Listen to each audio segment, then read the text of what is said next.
Jelajahi cara baru mendapatkan informasi. Download Metro TV Extend sekarang. Pemirsa, potongan rekaman video kata-kata pengamat politik Roky Gerung yang dianggap menghina Presiden Joko Widodo ini viral di media sosial. Roky Gerung dilaporkan ke polisi oleh sejumlah relawan Jokowi. Apakah yang dilakukan Roky Gerung itu mengkritik atau menghina kepala negara? Kita akan lihat sejumlah infografisnya berikut ini.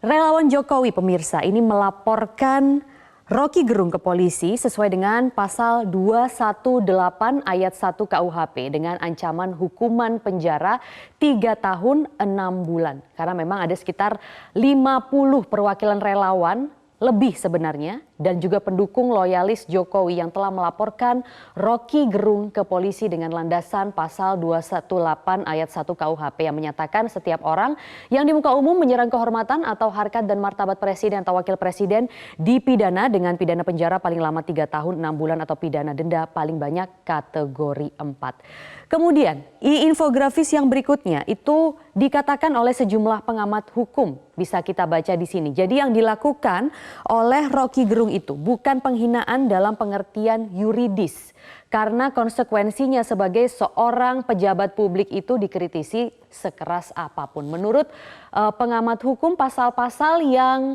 dimintakan oleh relawan begitu ya, atau dilaporkan oleh relawan itu tidak terpenuhi karena pernyataan RG merupakan komplain yang ditujukan kepada pejabat publik terkait urusan publik. Bahkan menurutnya pelaporan dari para relawan ini terkesan lebay dan juga usaha untuk mencari perhatian. Kemudian di infografis yang berikutnya kita akan melihat bagaimana sebenarnya di sini Bareskrim ini menolak laporan dari para relawan tersebut.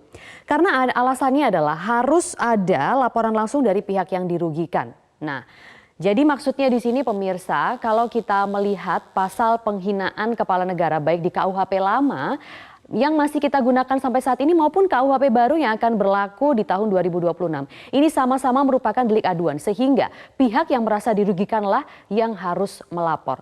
Kemudian alasan yang kedua, laporan relawan ini diarahkan menjadi aduan masyarakat oleh Bareskrim Polri.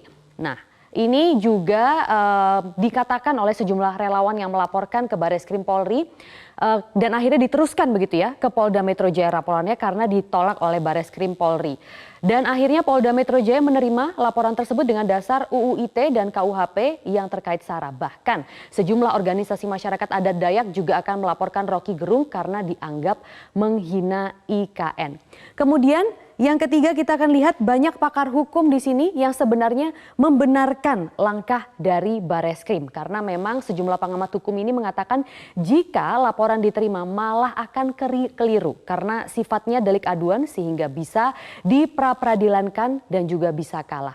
Di sisi lain, Polda Metro Jaya masih mempelajari laporan ini dengan pemeriksaan sejumlah saksi. Lalu kita akan lihat juga di infografis yang berikutnya pemirsa, ini adalah pernyataan Roky Gerung yang mengatakan pandangan politik saya harus dihormati seperti saya menghormati pandangan pemuji dari para Presiden Joko Widodo. Roky Gerung juga mengatakan bahwasannya serangannya ini untuk Presiden, bukan untuk Jokowi sebagai personal.